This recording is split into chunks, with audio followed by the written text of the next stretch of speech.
هل تعلم أن هناك 3 أشياء يستخدمها الناس حول العالم يومياً دون أن يعرفوا أن أصلها جزائري؟ قبل أن نبدأ هذا الاكتشاف الشيق، لا تنسوا دعمنا بالاشتراك في القناة وتسجيل إعجابكم بالفيديو. أولاً، القهوة المثلجة الآيس كوفي أو قهوة مازاغران، مشروب وولد في عام 1840. بينما كانت حرارة الشمس تلهب أجساد الجنود الفرنسيين في مدينة مازاغران الجزائرية، كان هناك نقص في الحليب والماء الساخن، فقام الجنود بمزج القهوة السوداء مع الماء البارد والسكر وشربوها مثلجة للتغلب على الحر. عندما عادوا إلى فرنسا أخذوا معهم هذا الاكتشاف الجديد، وبدأت المقاهي تقدم القهوة الباردة في أكواب طويلة سميت باسم مازاغران تكريما للمكان اللي ولد فيه هذا المشروب. اليوم القهوة الباردة بنكهة مازاغران تعد من أبرز المشروبات الصيفية عالميا، وتحتل مكانة مرموقة بين أنواع القهوة العربية في تصنيفات عالمية. ثانيا، الكليمونتين أو اليوسفي. في أواخر القرن ال19 بمنطقة مصرغين قرب وهران، كان الأب كليمون يعمل في زراعة الحمضيات داخل ميتم صغير.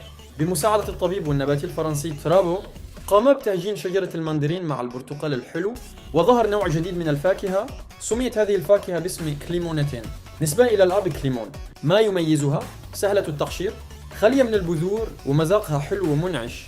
انتشرت الكليمونتين إلى أوروبا وأمريكا والشرق الأوسط، لكنها لم تنسى أصلها الجزائري الذي جعل منها فاكهة الشتاء المفضلة في العالم. ثالثاً وأخيراً، كل نساء العالم يستخدمنه. نعم، كما سمعتم، إنه الماسكارا. من الكحل الصحراوي إلى المنتج العالمي، في ولاية معسكر الجزائرية كانت النساء منذ قرون يستخدمن حجر الأنتيموان لطحنه وصنع كحل طبيعي يستخدم لتزيين العيون وحمايتها من الشمس والرمال. هذا الكحل لم يكن مجرد زينة، بل كان رمزاً للجمال والحكمة.